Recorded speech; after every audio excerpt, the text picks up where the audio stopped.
Y vamos a hablar de algo que verdaderamente cuando yo entré en contacto hace muchos años con una persona que os presentaré, el profesor Herbert Benson, no tenía ni idea del punto en el que ocuparía en mi vida, ni tampoco tenía ni idea del mundo, del punto en el que ocuparía en la sociedad, en la medicina, en la empresa, en la vida en general.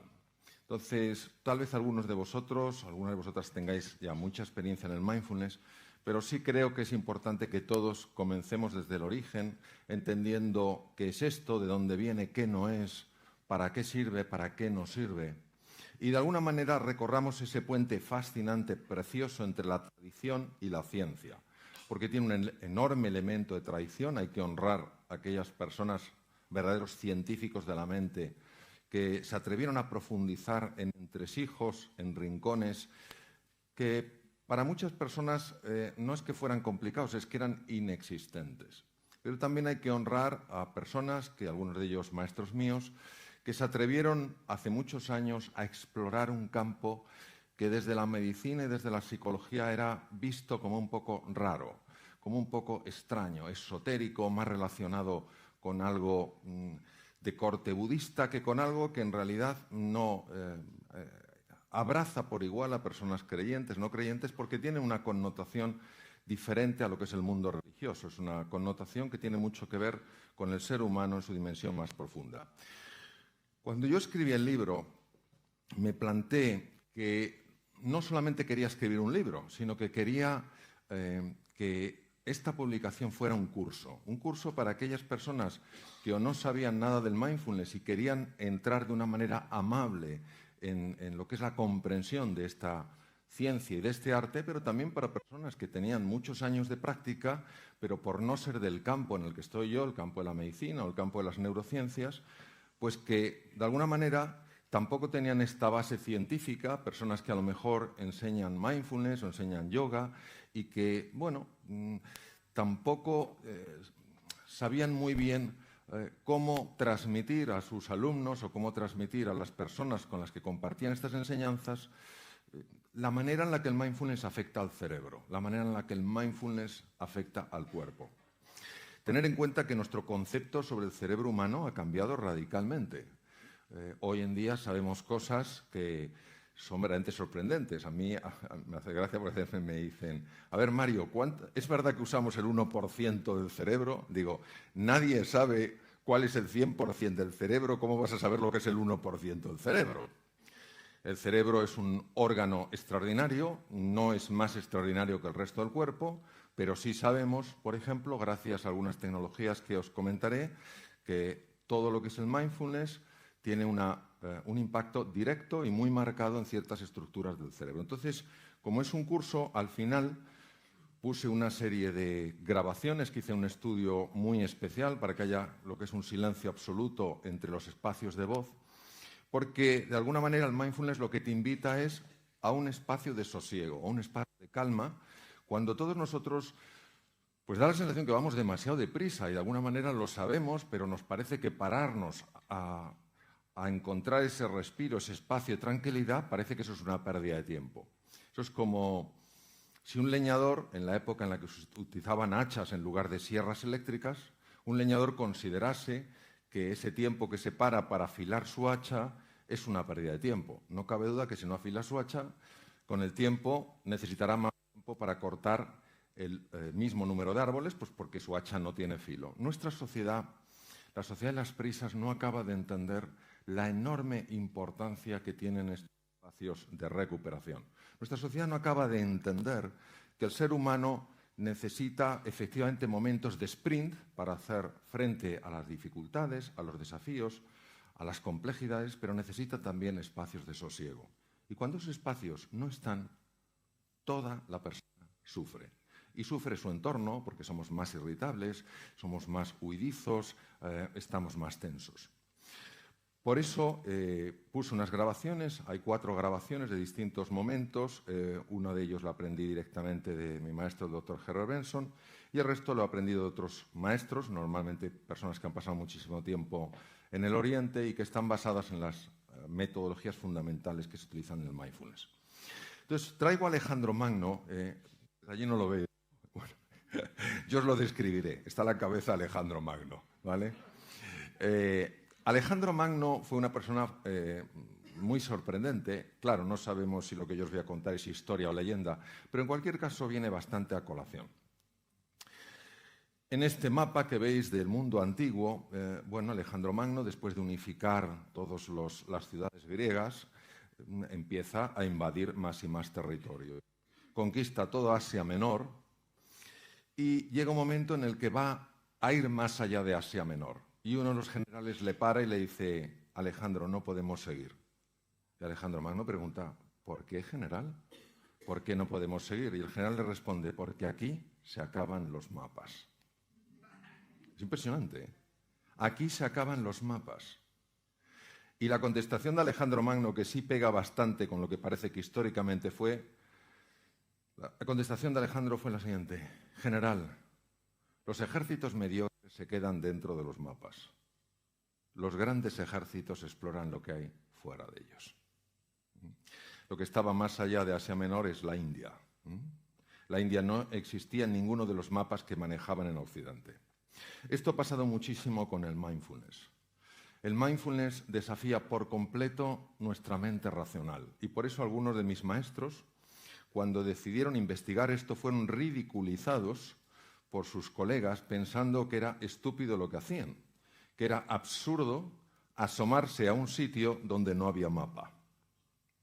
Pero fueron estos pioneros los que por atreverse descubrieron un nuevo mundo y lo compartieron con nosotros. Y gracias a estas personas, hoy podemos entender que el mundo no se acaba donde nuestros viejos mapas. Pues lo que vamos a explorar hoy juntos es lo que hay más allá de ese mapa. ¿Qué es lo que hay más allá de nuestra forma tradicional de pensar? ¿Qué es lo que hay más allá de esa imagen que vemos reflejada en el espejo? Mirad, cuando yo tenía 17 años, tuve la increíble fortuna de comprarme un libro escrito por un gran médico.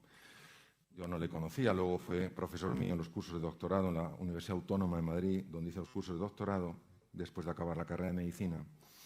Y este hombre, el profesor Pedro Laín Entralgo, escribió un libro sobre historia de la medicina que se llamaba La relación médico-enfermo. Fue el primer libro de medicina que leí en mi vida. Tenía 17 años, hoy tengo 62. Y en aquel libro describían que los médicos griegos de la escuela del famosísimo Hipócrates, tal vez os suene el juramento hipocrático, habían hecho un descubrimiento sensacional. Habían descubierto que a través de palabras, que a través de la comunicación, podían curar enfermedades. Esto es verdaderamente rompedor, porque una enfermedad es algo tremendamente físico y no entendemos cómo las palabras, que son cosas etéreas, intangibles, cómo es posible que tengan ese impacto. Bueno, lo que ellos descubrieron fue tremendo. Descubrieron la importancia de la cercanía, la importancia de la escucha, la importancia de la pregunta abierta, de la pregunta con deseo profundo de conocer y de comprender, y cómo esto repercutía en el cuerpo. Esto hace 2500 años en la Grecia de Hipócrates, creador de la escuela de medicina de Epidauro. Pero fijaos qué fascinante lo que ocurre en algunos periodos de la historia de la humanidad, donde simultáneamente en distintos sitios se van haciendo descubrimientos. Hipócrates y su escuela de medicina griega descubren que se puede curar a través de las palabras y que esto sucede, en su opinión, porque hay algo dentro de las personas enfermas en este caso, que cuando se activa tiene un poder transformador brutal. Ellos saben que no todos los médicos son capaces de producir este impacto en los enfermos, pero los médicos que a través de la comunicación consiguen generar esta sacudida interior en sus enfermos, consiguen que una fuerza desconocida hasta el momento y que está dentro de sus enfermos se ponga a actuar.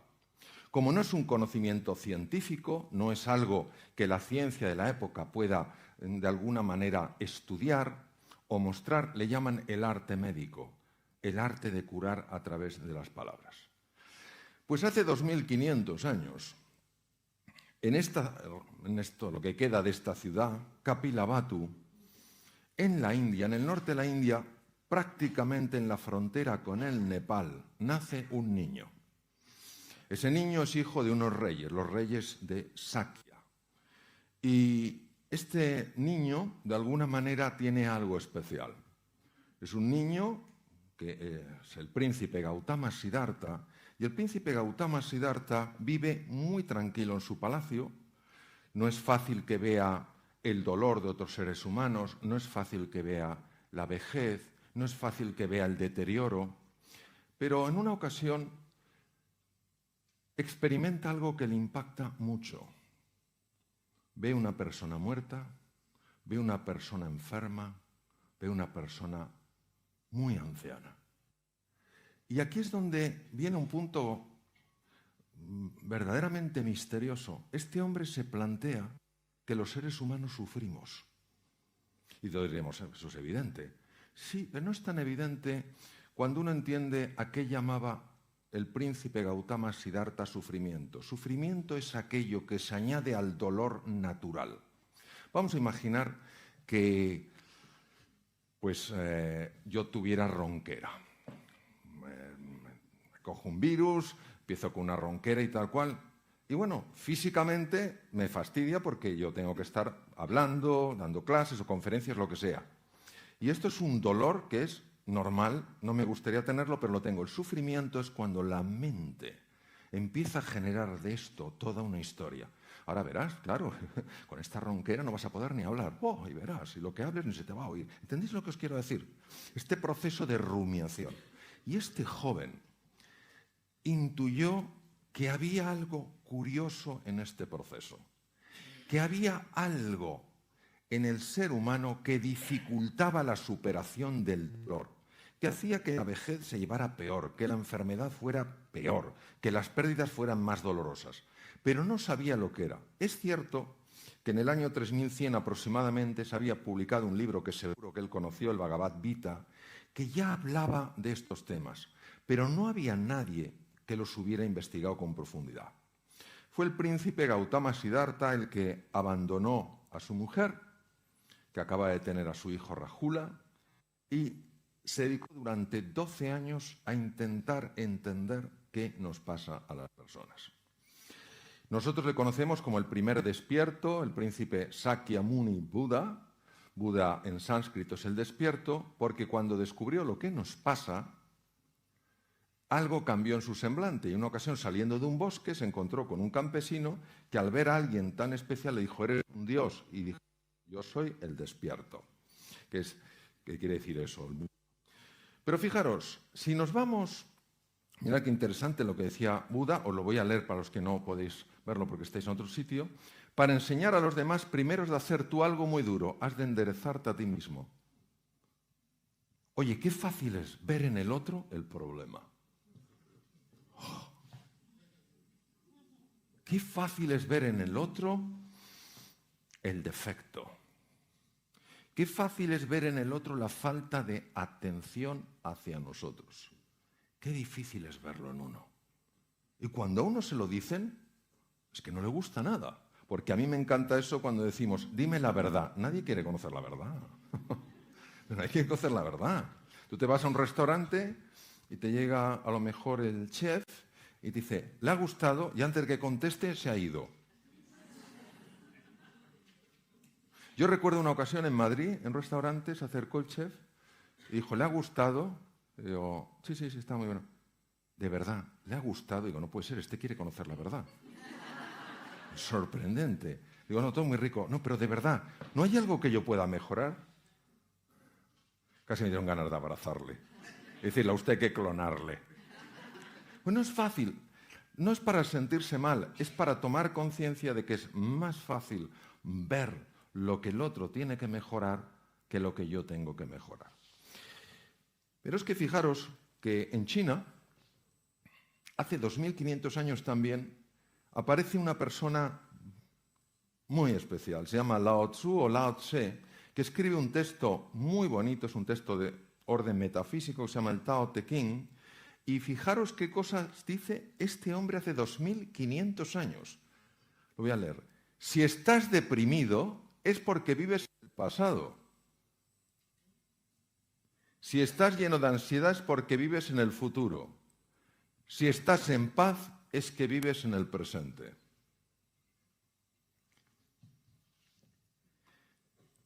Cuando uno va para atrás, ¿nos da la sensación de que casi siempre es para lamentarse por algo que hizo o dejó de hacer?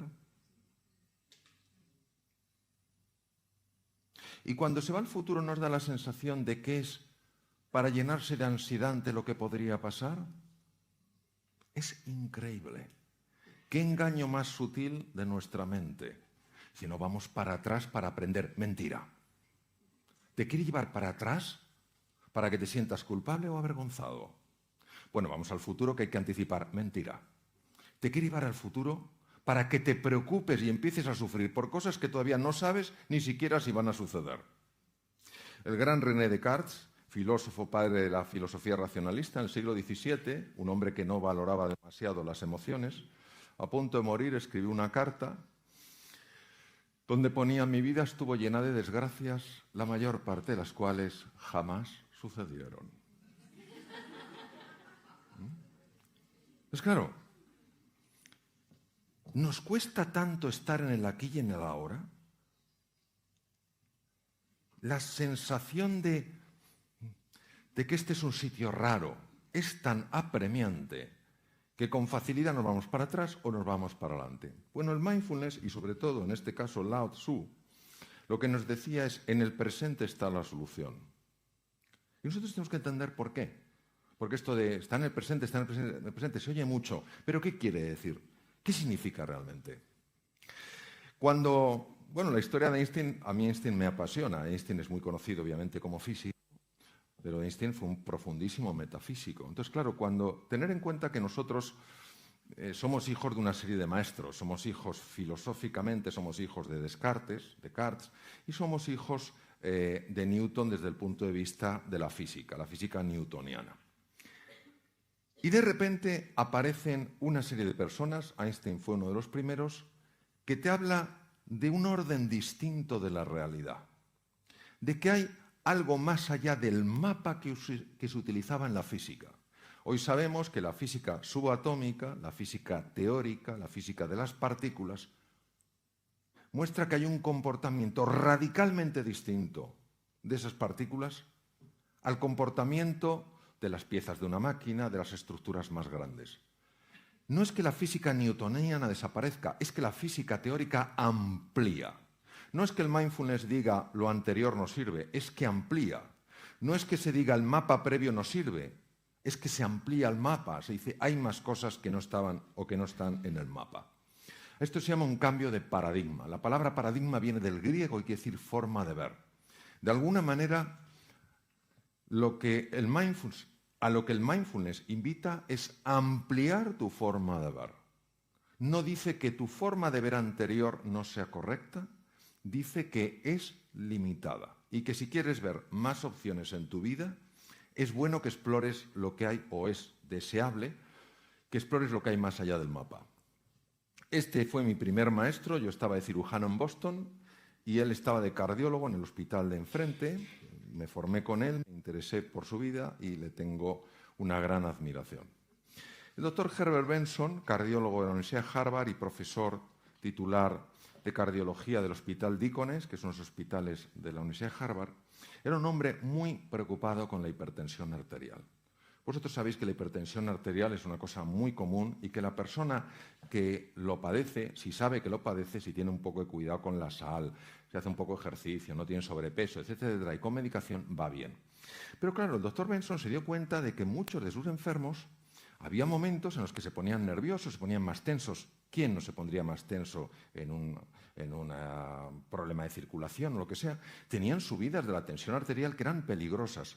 Y entonces él decía, ¿será posible encontrar una forma para reducir la tensión arterial a cifras normales sin tener que usar cantidades masivas de medicación que tienen efectos secundarios? La medicina decía que eso era imposible. Se sabía obviamente que cuando una persona está tensa, está estresada, activa una parte del sistema nervioso que se llama sistema nervioso simpático. Un sistema nervioso que lo que hace es ponerte en situación de alarma. Y todos nosotros tenemos en los lóbulos temporales del cerebro, a la altura de las orejas, unos núcleos que se llaman amígdalas y que están en el cerebro. Porque en una ocasión se me olvidó decirlo. Una persona se me puso súper pálida. Yo no sabía qué le pasaba, pero estaba pálida y dije, algo le pasa a esta persona. Me acerco y le digo, ¿se encuentra usted bien? Y me dijo, no. Digo, ¿pero qué le pasa? Y dice que estoy entendiendo toda mi vida y ya no tiene remedio. Me las quitaron de pequeño. La confusión viene de que amígdala viene del griego, quiere decir forma de almendra, igual que estas. Pero son núcleos en el cerebro y es el detector de peligro. Cuando tú piensas que estás en peligro, el detector se activa. Y al activarse ese detector en la amígdala, el núcleo central de la amígdala, pone en marcha el sistema nervioso simpático y una de las cosas que hace es subir la tensión arterial. Entonces, claro, Benson dijo, si hubiera alguna forma de reducir la actividad del sistema nervioso simpático, si consiguiéramos que este sistema no se activara de forma tan habitual, mis enfermos estarían mejor. Pero la medicina decía que era imposible. Ahora bien, había un suizo, Walter Rudolf Hess, que era un oftalmólogo y que se convirtió en investigador, que ganó en 1949 el Premio Nobel de Medicina y que había descubierto en el cerebro una estructura que se llama el diencéfalo, y en el diencéfalo había encontrado un núcleo, que en realidad corresponde al hipotálamo anterior, y que era un núcleo capaz de activar la respuesta contraria, es decir, producir un estado de calma, contrarrestar la activación del sistema nervioso simpático. Lo había estudiado en gatos, pero claro, no había manera de saber si eso podía aplicarse a humanos. Obviamente el ser humano tiene también esos núcleos, pero cómo llegar a ese núcleo, cómo activar ese núcleo para que se produjera esta respuesta de relajación del organismo en una situación donde antes había tensión. Y este hombre, obsesionado, como os digo, por mejorar la función cardíaca, por intentar que este corazón que todos tenemos latiera con más sosiego, con más paz, con más tranquilidad, no paraba de buscar algún tipo de forma para activar ese núcleo. Pero claro, la medicina decía que ese núcleo está tan profundo en el cerebro que no se puede activar. Hasta que por una serie de curiosas casualidades, no entraré mucho en detalle, pero cayó en sus manos un libro que le hablaba de que la comunidad budista era capaz de hacer cosas con su cuerpo que parecían imposibles. Y no hablo de levitación porque nadie ha probado que la levitación exista. No digo que no exista, pero nadie lo ha probado. Pero sí que eran capaces de activar cosas en el cuerpo que solo eran posibles, que solo se podían activar si sabían la vía a ese núcleo, al núcleo trofotrópico del hipotálamo.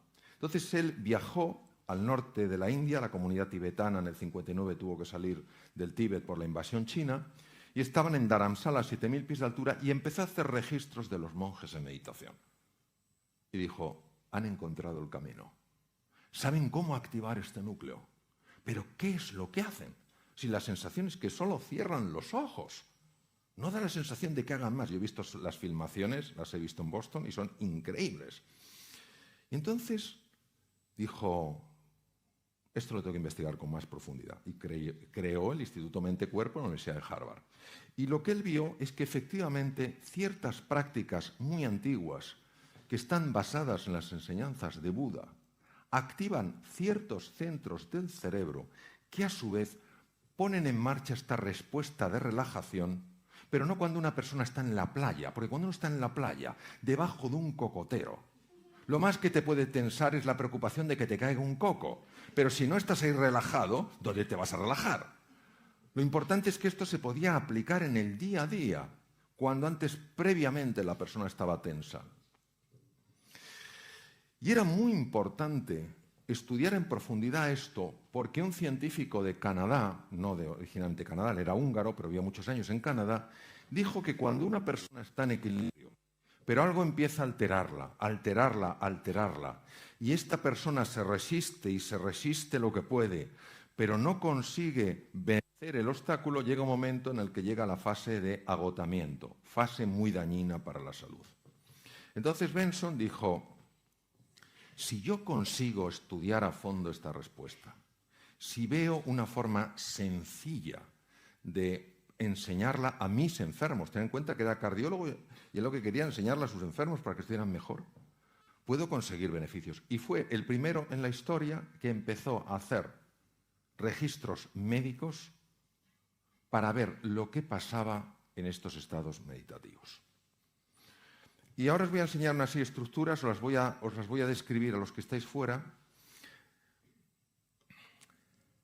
El encéfalo humano es muy complejo, es de una complejidad extraordinaria. Tiene aproximadamente unos 100.000 millones de neuronas con 100.000 billones de conexiones. Es una cosa verdaderamente portentosa. Hay una serie de estructuras, la amígdala os la he comentado, no la veis los que estáis fuera, pero está a la altura de las orejas. Pero hay una estructura también muy interesante que es el hipocampo. Todos sabemos que vivimos en una época muy compleja. No es un mundo en cambio, es un cambio de mundo. Todos tenemos que aprender a hacer cosas nuevas, a desarrollar nuevas habilidades, manejarnos mejor con las tecnologías digitales. Y todo esto precisa de nosotros una velocidad para captar información, procesar información y manejarla superior a lo normal. Para eso hace falta una estructura llamada el hipocampo. Se llama así por su forma de caballito de mar. No lo podéis ver, es una pena los que estáis fuera, pero es un encéfalo tridimensional girando, es un encéfalo humano, es una resonancia funcional magnética. Me dan ganas casi de meterme aquí y abrazarlo, ¿verdad? Es como si saliera, ¿verdad? Es precioso, ¿eh? Cosa más bonita. Pues esto que veis en colores, ese es el hipocampo. Pues una de las cosas más fascinantes que se vio es que cuando una persona entra en estos estados de calma interior, de sosiego, de paz, donde, fijaros, no huye del mundanal ruido exterior, huye del ruido interior, de esta mente que es como una jaula de grillos, que es un parloteo constante, que te hacen una faena por la mañana y estás todo el día, anda que la faena que me hizo, menuda faena hecho. Pero esto no se queda así, esto no se queda así. Y por la noche, no en el día siguiente, tengo que pensar cómo devolver la faena. Pero es que parece que nos convertimos en vacas rumiando. Bueno, pues una de las cosas que se observó, sobre todo por la doctora Zara Lazar del Hospital General de Massachusetts, también dentro del grupo de Harvard, una de las cosas que se observó es que cuando uno consigue no parar ese parloteo, porque ese parloteo va a seguir, es lo que hace, es lo que fabrica la mente, lo que se llama la mente dualista, pero cuando tú consigues que no te atrape, entonces los hipocampos, los centros de la memoria y el aprendizaje aumentan en volumen.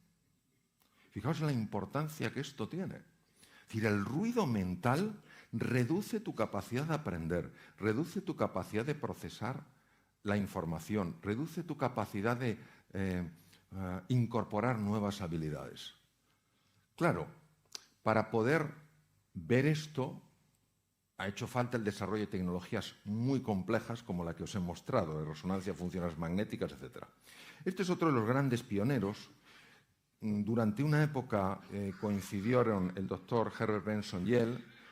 Él es biólogo, especializado en microbiología, tiene un doctorado en microbiología por el Instituto Tecnológico de Massachusetts, que está al otro lado de Boston, está en la ciudad de Cambridge, enfrente de Boston.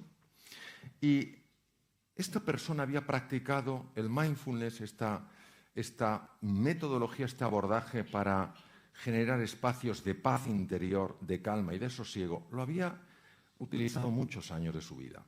Y él había notado los beneficios. Y dijo, yo tengo que llevarlo a los enfermos. Yo tengo que enseñar a personas que tienen dolor, a personas que tienen dificultades. Tengo que enseñarles esto porque creo que les puede ayudar. Y entonces se fue a la Universidad de Massachusetts se fue a lo que se llama Departamento de Ciencias de la Conducta, Behavioral Sciences, y dijo, me gustaría montar una clínica de reducción del estrés. Creo que esta sociedad está muy estresada, creo que podría venir bien. Mi experiencia es muy buena a nivel personal. El doctor Benson lleva tiempo trabajando en Boston también en esto y ha tenido resultados muy satisfactorios. ¿Por qué no montamos esto?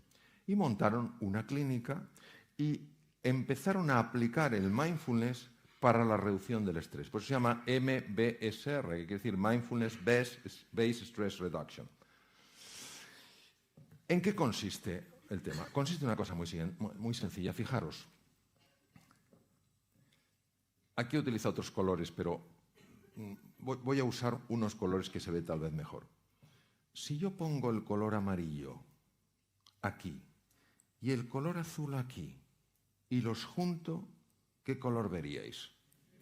Verde. ¿Verdad que en el verde no distinguís el amarillo y el azul?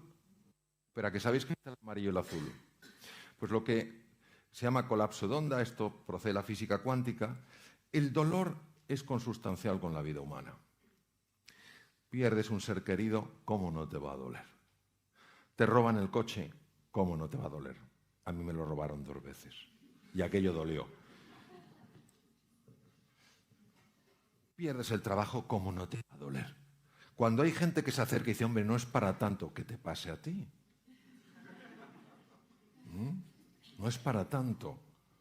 Oye, ¿qué te pasa a ti? Pero entonces digamos que eso puede ser el color amarillo, pero se añade una cosa que es el color azul, que es el parloteo mental, y que no nos damos cuenta de que se está añadiendo porque ocurre por debajo de la conciencia. Y de repente has perdido el trabajo y ya no vales nada. Has perdido un ser querido y ya tu vida no tiene sentido. Te han robado el coche y ya la gente es mala. ¿Entendéis lo que os quiero decir? Como ocurre por debajo de la conciencia, uno no lo entiende, no sabe lo que le está pasando. Lo que hace el mindfulness es separar la onda. El dolor tiene que estar, es parte de nuestra naturaleza, pero el sufrimiento es una creación de la mente humana.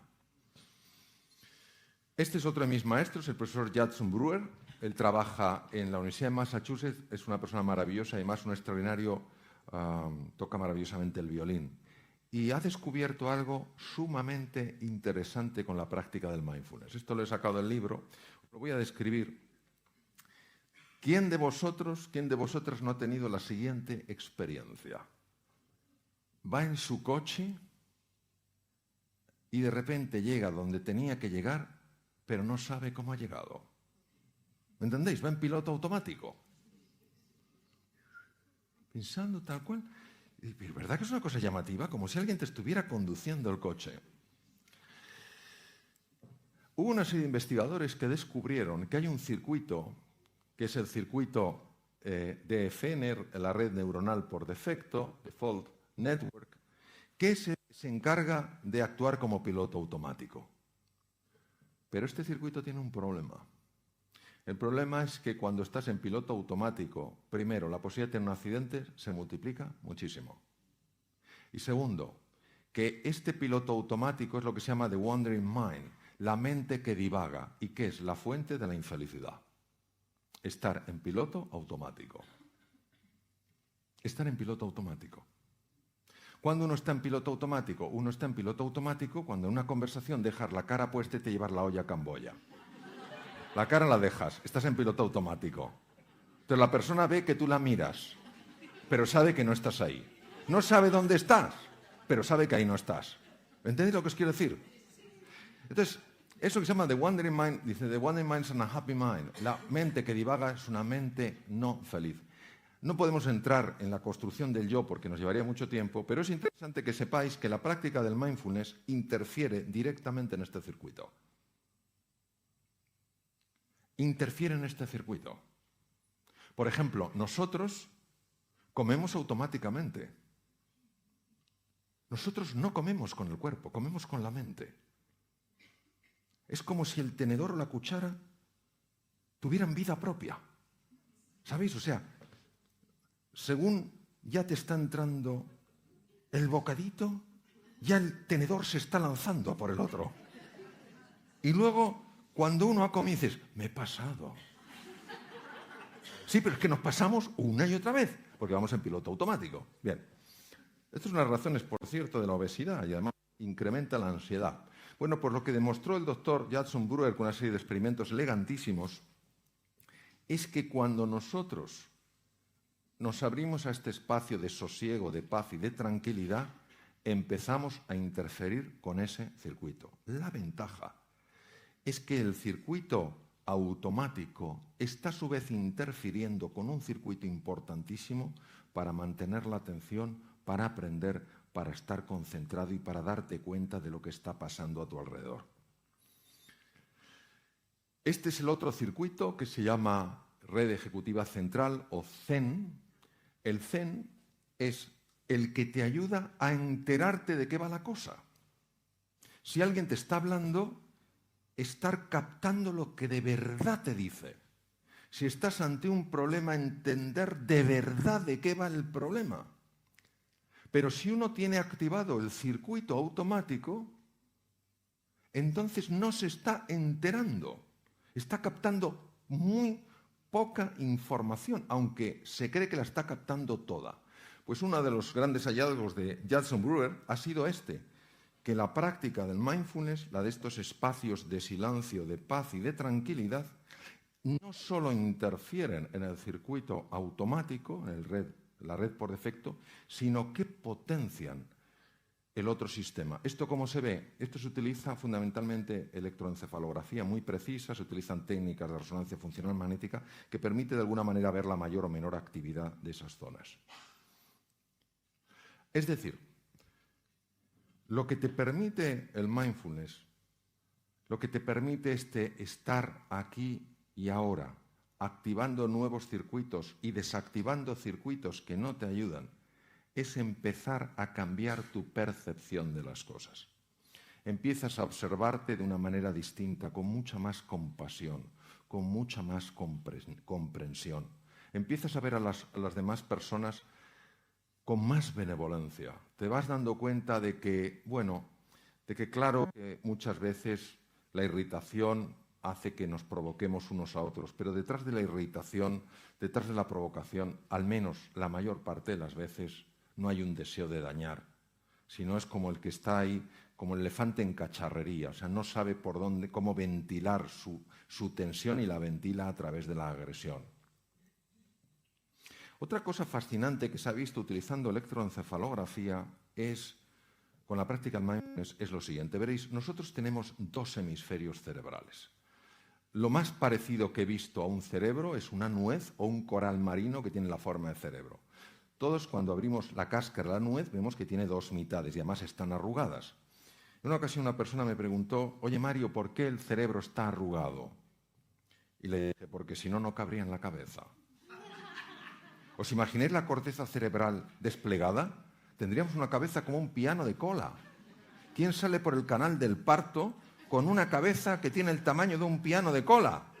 No hay manera. Se tiene que arrugar. Bueno, pues eso es el encéfalo humano.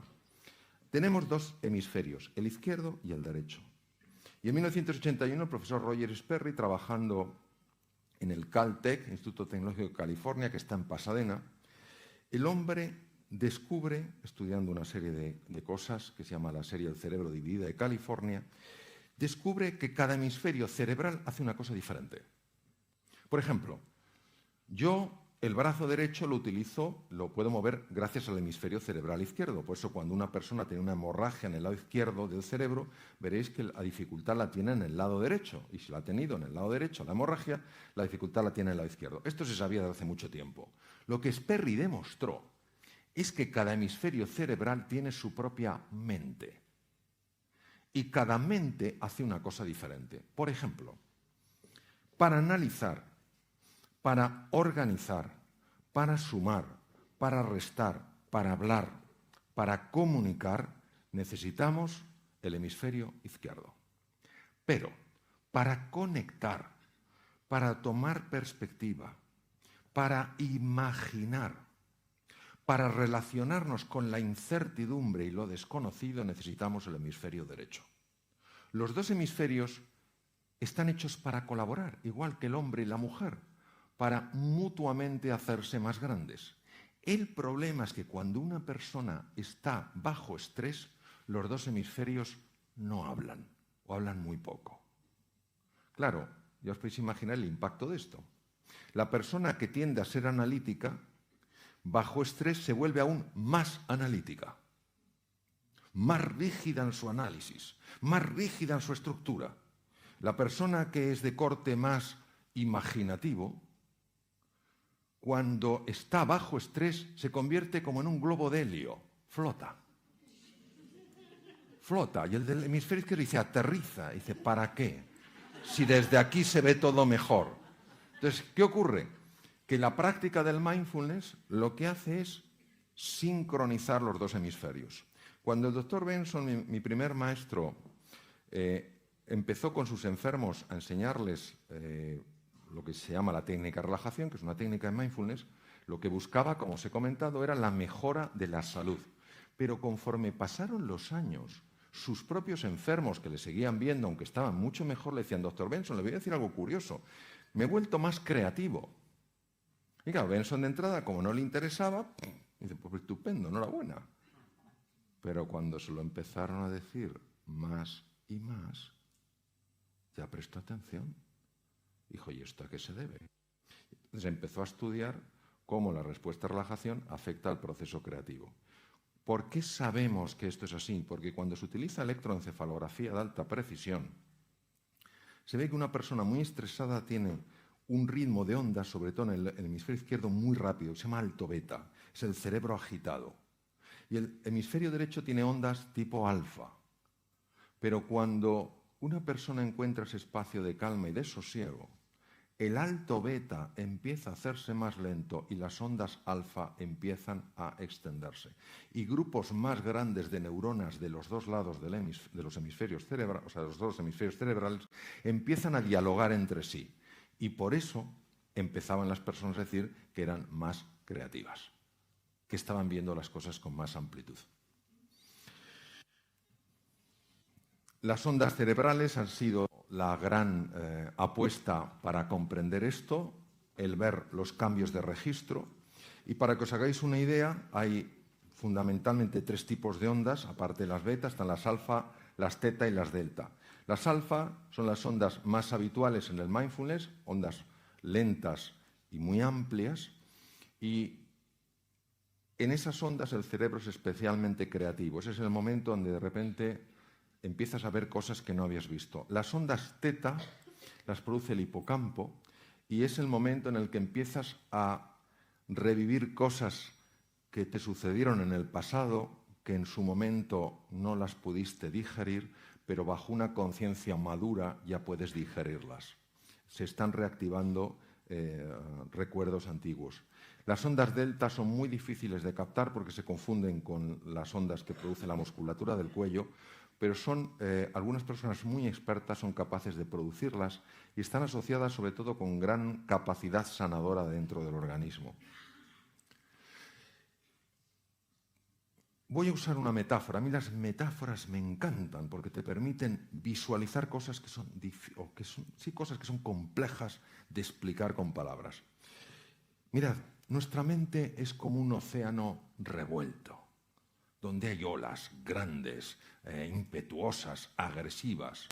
Y, pues claro, esto nos afecta a nuestra vida, nos afecta en la salud, nos genera tensión, sube el colesterol, sube los lípidos, sube la glucosa, sube el cortisol, en fin, un montón de lío. Cuando una persona se va sosegando, cuando una persona se va calmando, es como si pasara de la superficie del océano con esas ondas, con esas subidas y esas bajadas, a un espacio un poquito por debajo. Entonces ya estás debajo, ya estás en el agua, ya te has sumergido, no estás muy profundo, pero miras hacia arriba y aunque sientes la agitación de las olas, no te están afectando tanto. ¿Cuántas veces nos habrá pasado más de uno que estamos en un mar revuelto, te viene una ola y dices, esto es muy grande? Y en lugar de aguantarla como diciendo, conmigo no puede nadie, tú te sumerges y la ves pasar por encima. Pues es lo mismo, a medida que vas avanzando en la práctica del mindfulness, claro que se siguen produciendo olas, porque la mente no para de producir esos pensamientos, pero ya no te atrapan, los ves como a distancia. Conforme vas profundizando, vas entrando en un sitio verdaderamente curioso. Un sitio que aquí está representado, para los que no lo podéis ver, como el fondo del mar, con sus corales, con sus peces. Este es el fondo de la mente humana. Y entonces, en el fondo, ¿tú qué ves? En el fondo, lo primero que ves son capacidades tuyas que no sabías que tenías. Por eso mejora la confianza, tienes más ilusión, tienes más alegría. Y también descubres aquellas cosas que están impactando negativamente en tu vida y que no sabías que tenías. Descubres, por ejemplo, hasta qué punto uno está centrado en sí mismo. Cosas que no son agradables de ver, pero cuando las ves, las puedes resolver. Si no las ves, no las puedes resolver. Y esto no te sucede como proceso sesudo, diciendo, a ver qué hay en el fondo. No, estás así y de repente lo ves, emerge. Es muy importante que entendáis una cosa, el mindfulness no busca cambiar a nadie. El mindfulness es un abordaje que lo que busca es enseñarte un camino para reencontrarte con tu verdadera identidad. Y ahora voy a explicar un poquito la parte más práctica, para que tengáis una idea más clara. La dificultad para hacer una práctica aquí es que hay muchos que estáis de pie y algunos que estáis sentados. Y los que estáis sentados os pueden ir muy bien, pero los que estáis de pie, si hacemos ejercicio de mindfulness, pues a lo mejor acabáis en el suelo. Entonces tampoco es plan. Entonces, yo os voy a decir en qué consiste. Sorprende que sea tan potente y tan sencillo. Mirad, ¿en qué consiste este espacio de serenidad? Consiste exclusivamente en entrenar un músculo, el músculo más importante del ser humano, que no es ni el bíceps, ni el tríceps, ni el cuádriceps, ni el anconio, ni el sóleo. Es el músculo de la atención. Entonces, claro, tú tomas una posición sentado o tumbado, con la espalda recta, y lo que haces es sencillamente llevar tu atención a tu respiración. ¿Por qué? Porque la respiración es algo que está sucediendo aquí y ahora, en este momento. Entonces, es la referencia que tú tienes para ir entrenando tu atención. Entonces, ¿qué ocurre? Que te surge un pensamiento. Entonces, el pensamiento puede ser, ¿qué habrá hoy de cena? ¿Habrá pimientos rellenos de bacalao? ¿O estarán rellenos? ¿Sabéis de lo que hablo? ¿A que sí? ¡Claro! Pero esto va a suceder. El problema es cuando el pimiento te atrapa. Y entonces ya te ves, ¿me entendéis? Ya te ves comiéndote el pimiento. Ya te ha atrapado. Ya te ha atrapado. Entonces hay gente que dice, es que yo no puedo dejar de tener pensamientos. Ni yo tampoco. Si el tema es que no te atrape, entonces te das cuenta y dices, hoy, pimiento. Luego, esperas y vuelves a la atención. Y ese es el ejercicio de mindfulness. Entonces, ¿qué pasa en ese proceso? En ese proceso, la mente que está habitualmente agitada empieza a calmarse. De forma natural. Y cuando empieza a calmarse, tú te empiezas a encontrar mejor, porque lo que de verdad altera al ser humano es su mente. Yo os voy a contar un ejemplo para que veáis hasta qué punto esto es así. Tal vez alguno me lo ha escuchado, tú me lo has oído, Andrés. El caso de una enferma que yo tuve que se llamaba Margarita. Lo conocéis, ¿no? Fijaos lo que le pasaba a Margarita. O sea, Margarita, un dolor del estómago horribles. Horribles la pobre. Y toda la culpa era de su jefe.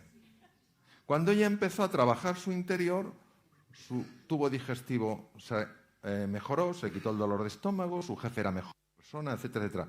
No nos damos cuenta hasta qué punto nosotros estamos generando esa agitación. Como no lo vemos, necesitamos algo que a nivel inconsciente esté funcionando, esté resolviendo, esté sosegando, esté tranquilizando. Entonces, La mente plenamente presente, que es lo que significa mindfulness, que tiene una serie de ejercicios, lo único que hace es irte entrenando en eso. Es decir, irte entrenando para que tú seas el dueño, la dueña de tu atención. En un mundo que está permanentemente distraído, donde pensamos que la multitarea es lo normal. La multitarea es profundamente anormal. No hay un solo estudio científico que demuestre que el ser humano está hecho para la multitarea. Otra cosa es que vivamos así. Entonces se fractura la atención. Conforme tú vas ganando espacio, teniendo esos 5 minutos, 10 minutos, o mejor por la mañana, donde dices, me voy a sentar con tranquilidad, me voy a poner una alarma suave, no te pongas el típico de martillos alemanes, de la alarma que te levantas y parece que te ha dado un yuyu. Te pones una música suave a los 10 minutos para olvidarte del reloj, y dices, vamos a ver esto. Y entonces sencillamente, sentadito o tumbado, empiezas a notar la respiración. Y entonces te aparece el pensamiento, ¿qué habrá de desayuno? ¿O qué desayunaré hoy? Y tú no te enfadas. No. Tú haces como si tuvieras una mascota. No le arrancas el cuello cuando está aprendiendo. Tú la traes con firmeza y amabilidad y vuelves aquí. Y sigues en tu atención y se te vuelve a ir. Pero tú, con la misma paz y firmeza, lo vuelves a traer. Y te vas entrenando en eso. Y entonces, lo que va pasando con el tiempo es que la mente se apacigua, tu reactividad se reduce. Y empieza a haber un espacio para la respuesta. Somos criaturas muy reactivas. ¿Qué tal estás? ¿Por qué? No, yo solo te preguntaba qué tal estás, ¿no? Entonces, esa reactividad que es un fruto directo de la mente que rumia, de la mente que agita, esa reactividad se va reduciendo. Empiezas a tener más vitalidad, empiezas a tener más tranquilidad, empiezas a tener más energía, empiezas a tener más compasión. Entonces, lo que descubrieron estos científicos de la mente, sencillamente es que se puede vivir de otra manera. Pero tenemos que entender que nuestro problema no es la falta de tiempo. Yo sé que todos pensamos que el problema es la falta de tiempo. No es verdad. Comentaba esta mañana en un programa de televisión que un amigo mío austriaco se encontró en una casa de un bisabuelo suyo un periódico de comienzos del siglo XX. Agarraros a la silla. Sucesos, ciudad de Viena. Un tranvía atropella y mata a un anciano de 40 años. A comienzos del siglo XX la expectativa de vida era entre 35 y 40 años. Aunque viviéramos 500 años nos quejaríamos de falta de tiempo. No es un problema de falta de tiempo. Es nuestra excusa. Cuando uno se para y sabe que ese tiempo es importante, y esto lo digo sobre todo a las damas, porque las damas muchas veces, por condicionamiento social, pensáis que si dedicáis tiempo a vosotras sois egoístas. Y parece que tenéis que vivir solo en la entrega a los demás, y yo creo que es fundamental que os cuidéis a vosotras. ¿Eh? Sí. Qué bueno. Claro. No creo que los hombres aquí protestaran. Espero que no. Pero es que es verdad, da la sensación de no. Es que si me ocupo de mí, claro que te tienes que ocupar de ti. Nadie que no se cuide puede, de una forma prolongada, cuidar de otras personas. Entonces, lo que yo sí os quisiera es invitar al menos a que buceéis en esto. Los que lo practicáis sabéis que funciona. Esto no es un tema de creerse, es un tema de probarlo, de verificar por ti mismo que estás mejor. Algunos hospitales más prestigiosos del mundo ya lo tienen absolutamente incorporado. Yo trabajo en un instituto en Silicon Valley y tienen incorporados montones de empresas esta metodología. Es decir, es algo que lo que te ayuda es a vivir de otra manera, a saberte manejar en medio de la tempestad con un componente de paz, con un componente de serenidad, con un componente de alegría y con un componente de entusiasmo, que si nos dejamos llevar por ese piloto automático con el que todo el día vamos con la lengua fuera, eso es muy difícil de experimentar. Entonces, yo sencillamente os animo mucho a que, lo practiquéis, exploréis, busquéis. Ya, una preciosa música que nos llama la atención como diciendo, sí, sí, aquí hay una llamada del más allá diciendo prueba, prueba. Entonces, bueno, pues eso es todo lo que os quería decir y terminar con una, no sé si tendremos tiempo para alguna pregunta, pero terminar con una frase que a mí me impactó mucho de Albert Camus, ¿no? Albert Camus fue un gran filósofo, premio Nobel de Literatura en 1956, francés, y Albert Camus decía, en medio del duro invierno descubrí por fin que dentro de mí hay un ser invencible.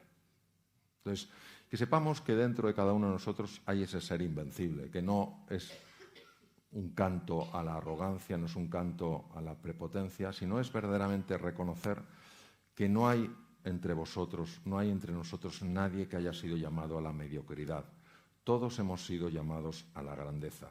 Pero para poder escuchar ese maravilloso Stradivarius en medio de la orquesta, hay que saber silenciar un poco los platillos. Bueno, muchas gracias.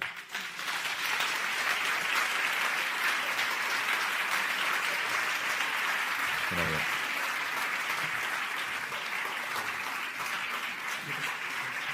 Sí.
Thank you.